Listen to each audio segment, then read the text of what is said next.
So hello everyone, welcome back to rankers class 9 NNTSC channel. This is Kunar. तो भाई आज एक बहुत ही इंपॉर्टेंट चीज़ के बारे में हम बात करने वाले हैं। वो क्या है कि भैया हमने चैप्टर की थ्योरी तो पढ़ ली, क्या हमने सफिशिएंट क्वेश्चंस इसके ऊपर लगा लिए हैं, क्या मेरा चैप्टर कंप्लीट हो चुका है, मैं अब इस चैप्टर के बारे में कंप्लीट नॉलेज रखता हूं। तो इस बारे में आज बात करेंगे कि कितने क्वेश्चंस आपको लगाने चाहिए, कहां कहां से क्वेश्चंस लगाने चाहिए अगर आप NTSC की तैयारी कर रहे हो। और मैं बात करने वाला हूं सेट के बारे में, ठीक है। तो एक एक चीजें बात करेंगे कि कितने क्वेश्चंस लगाने चाहिए, कॉन्सेप्ट्स कैसे पढ़ने चाहिए, कैसे प्रॉब्लम्स को प्रैक्टिस करना चाहिए, सीक्वेंस क्या होना चाहिए आपका, हर एक चीज के बारे में बात करेंगे। तो लास्ट तक बने रहिएगा, लास्ट तक वीडियो को देखिएगा, तब चीजें समझ में आएंगी कि क्या आप सही चीजें करते हो या फिर आप थोड़ा बहुत ट्रैक से इधर उधर भटक रहे थे। ठीक है, तो लास्ट तक बने रहना वीडियो में और देखते रहो क्या क्या चीजें आपको प्रैक्टिस करनी चाहिए अगर आप NTSC एस्पिरेंट हो तो।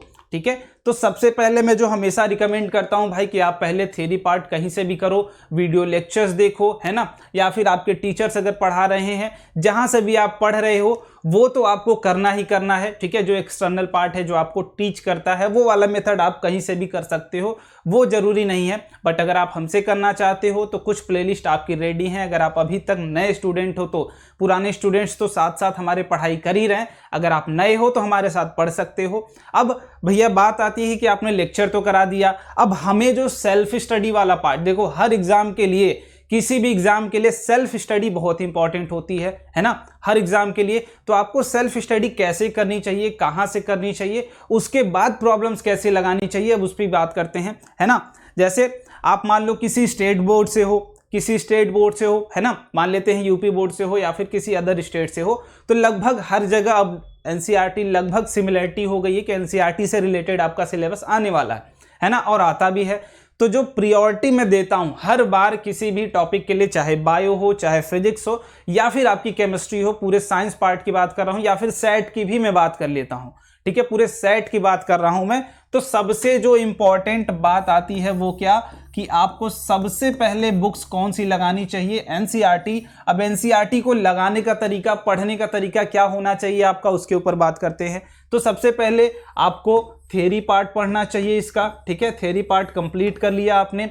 अब थ्योरी पार्ट में देखो कि छोटी छोटी पॉइंट्स जो आपने लिखा है, जो नोट किया है, उसको एक शॉर्ट नोट्स के तौर पे लिखते जाओ, ठीक है, वो पॉइंट आउट करके शॉर्ट नोट्स की तरह लिखते जाओ, बहुत बढ़िया, वो हमने लिख लिया।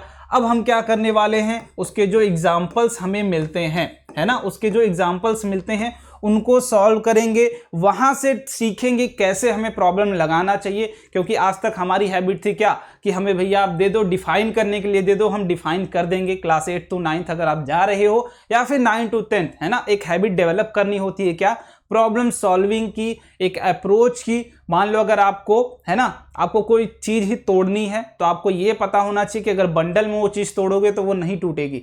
तो आपको सीक्वेंस पता होना चाहिए कि बंडल खोल लो, एक एक करके तोड़ोगे तो आसानी होगी। वही चीज है कि अगर आप एक बार में प्रॉब्लम सोचोगे लग जाए तो नहीं लगने वाली, धीरे धीरे स्टेप बाय स्टेप सॉल्व करते जाओगे तो प्रॉब्लम सॉल्व होते जाएगी। ठीक है, तो ऐसे ही आपने एग्जाम्पल्स लगाया। अब उसके एग्जाम्पल्स लगाने के बाद आपने चीजें सीखी कि मुझे कैसे प्रॉब्लम्स को लगाना चाहिए, क्या अप्रोच होना चाहिए मेरा, वो सारी चीजें हमने सीख ली। अब इसके बाद जो बात आती है भैया वो क्या कि हमें क्या करना चाहिए। अब इसके बाद एक्सरसाइज करनी चाहिए। एक्सरसाइज में आपको ऑनेस्ट होना पड़ेगा, आपको हर एक्सरसाइज का हर क्वेश्चन लगाना होगा। दैट इज मोर इंपॉर्टेंट कि आप पूरे एक्सरसाइज का सारे क्वेश्चंस लगा रहे हो। बिकॉज आप अगर ऑनेस्टी दिखाते हो तो इट मीन्स आप अगर क्वेश्चंस लगा ले रहे हो सारे, तो आपके कॉन्सेप्ट्स क्लियर हो चुके हैं, आप टीचर से पढ़े हो, प्लस NCERT करने के बाद आपके कॉन्सेप्ट्स क्लियर हो चुके हैं। तो ये बात रही आपकी क्या 9th और 10th लेवल की, कि आपने उस लेवल पे तो सारी बातें कंप्लीट कर ली हैं। ठीक है, ये बात रही 9th और 10th के लिए। बट अब बात आती है कि भैया मुझे NTSC के लिए पढ़ना है, तो NTSC के लिए ये सफिशिएंट नहीं है। बट आपकी अगर ये छोड़ के जाते हो आप, ठीक है, तो आपका बेस जो है वो वीक हो जाता है। सो दैट्स वाई मैंने सीक्वेंस जो फिट किया है उसके अकॉर्डिंग आप आज से पढ़ाई करोगे, आज से चीज़ों को प्रैक्टिस करोगे। ठीक है, तो पहले NCERT हमें करना है, या फिर आपके पास कोई स्टेट बोर्ड्स की बुक्स हो, है ना, स्टेट बोर्ड की, क्योंकि स्टेज 1 जो एग्जाम होता है भाई वो आपके स्टेट से सिमिलरिटी शो करता है, वहां से सिमिलर क्वेश्चंस आते हैं, सिमिलर सिलेबस से, सिमिलर पैटर्न से मिलके आते हैं। सो दैट्स वाई या तो NCERT करो या तो स्टेट बोर्ड्स की बुक्स करो। जिनमें सबसे मस्ट क्या है भाई, आपकी एसएसटी की बुक है, स्टेट बोर्ड हो या फिर एनसीईआरटी, दोनों के लिए एसएसटी की रीडिंग अभी से स्टार्ट करो और चीज़ों को पॉइंट आउट करके शॉर्ट नोट्स बनाते चलना है आपको। अगर आप पढ़ाई कर रहे हो इट मीन्स आपको ये चीज़ें जरूर देखना चाहिए कि आप सीक्वेंस में क्या कर रहे हो, एसएसटी के शॉर्ट नोट्स बनाते हो या नहीं बनाते हो। अगर नहीं बना रहे हो तो हाइलाइटर ले लो, बुक पे ही हाईलाइट करते जाओ कि मैं अगर रिवीजन पर्पज से फिर से वापस आऊँगा तो ये हाईलाइटेड पार्ट्स को ज़्यादा इंपॉर्टेंस देने वाला हूँ। हाईलाइट हम क्यों करते हैं, क्योंकि हमें वो लाइन क्या होती है ज़्यादा इंपॉर्टेंट समझ में आती है। ठीक है, चलिए ये बात हो गई। अब मैंने बोला ना कि एनटीएससी के लिए थोड़ा सा आपको अलग से भी मेहनत करनी पड़ती है 9th-10th के अलावा। तो अब 9th-10th के लिए हम क्या करें, तो 9th-10th के लिए आप जनरली सेट पार्ट के लिए मैं रिकमेंड करता हूं भाई, या तो मैंने कुछ बच्चों से भी बात करी थी, आपने देखा होगा जूम मीटिंग्स में, वहां पे भी मुझे कुछ आइडियाज लगे कि आप या तो दिशा की बुक्स ले लो या फिर आप एनटीएससी अरिहंत के लिए ले लो। इसमें क्या है भाई कि आपको थोड़े से अलग लेवल के प्रॉब्लम्स मिल जाते हैं, थोड़ी सी अलग वैरायटी के प्रॉब्लम्स मिल जाते हैं जो एनटीएससी के लिए इंपॉर्टेंट होता है। देखो एनटीएससी के लिए फिजिक्स पार्ट हो या फिर केमिस्ट्री पार्ट हो उतना ज़्यादा वास्ट नहीं आता है, क्योंकि ये सिमिलरिटी शो करता है आपके हर स्टेट के लिए, तो आपका मीडियम लेवल ही होता है, बहुत हार्ड लेवल नहीं आता। सो दैट्स वाई ये 2 बुक्स आपके लिए सफिशियंट है अगर स्टेज 1 आप क्लियर करना चाहते हो तो मस्ट है कि सेम काम इसमें भी करना है आपको कि पहले थ्योरी पार्ट करो, फिर उसके बाद एग्जाम्पल्स लगाओ अगर गिवन हो तो, एग्जाम्पल्स के बाद फिर आप जाओ एक्सरसाइज पे, और ऑनेस्टी हमेशा मेंटेन रहनी चाहिए आपकी आप जब प्रॉब्लम्स लगाने जाते हो। ठीक है, अब बात आती है भैया कि मुझे थोड़ा सा और बता दीजिए कि साथ साथ मेरा स्टेज 2 भी प्रिपेयर होता जाए। तो स्टेज 2 के लिए आप क्या करोगे भाई, अरे आप क्या लोगे, टाटा की मैग्रॉ हिल बुक ले लो। ठीक है, अब लेकिन स्टेज 2 के लिए अभी से आपको पूरी प्रिपरेशन नहीं करते हुए चलनी है, आपको जस्ट एक बेस लेके चलना है कि भैया मैं बेस अपना मजबूत करते चल रहा हूं स्टेज 2 के लिए।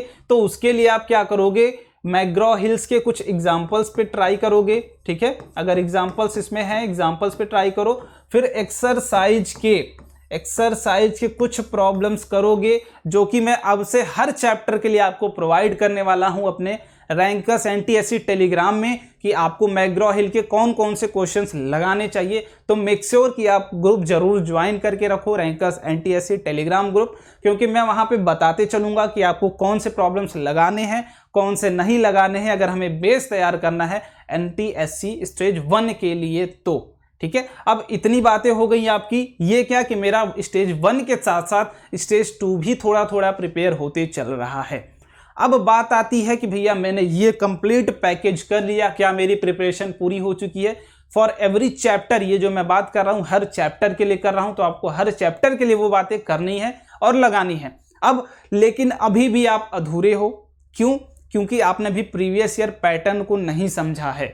ठीक है, आप कंप्लीट चैप्टर जब करते हो, प्रॉब्लम प्रैक्टिस करने से पहले एक बार प्रीवियस ईयर प्रॉब्लम्स को जरूर देख लिया करो कि क्या मेथड होता है क्वेश्चंस आस्किंग का, जो मैं चूक रहा हूं अगर वही नहीं समझ पाते हो आप, तो आप फिर फेल होने वाले हो, आप फेल कर जाओगे। हो सकता है आपने कोई और कॉन्सेप्ट पढ़ा था, वो कॉन्सेप्ट आपसे ना पूछा जाए, है ना। तो इसलिए अब ये बुक्स करने के बाद जो इंपॉर्टेंट चीज आती है वो क्या आती है भैया, कि प्रीवियस ईयर क्वेश्चंस अगर आपने नहीं लगाए हैं, प्रीवियस ईयर, है ना, प्रीवियस ईयर प्रॉब्लम्स को जरूर प्रैक्टिस कर लें। इतने बड़े बड़े अक्षरों में मैं लिख दे रहा हूं कि सारी बुक्स करने के बाद आप प्रीवियस ईयर प्रॉब्लम्स अगर लगा लेते हो, सारे क्वेश्चंस आपसे बन जाते हैं, तब इट मीन्स आप प्रिपेयर हो। बिकॉज ये एक्चुअल फीलिंग देता है हमें एनटीएससी की कि एक्चुअल एनटीएससी में क्वेश्चंस आते कैसे हैं।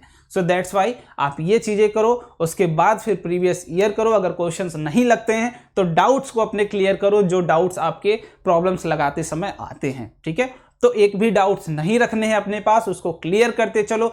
डाउट्स ही आपको एग्जाम में पीछे करते हैं, इस बात का ध्यान रखना और अपने डाउट्स क्लियर करते चलो। Thank you so much. अगर आपको वीडियो पसंद आई हो तो अपने दोस्तों तक शेयर करो और लाइक करके जाना। Bye bye everyone.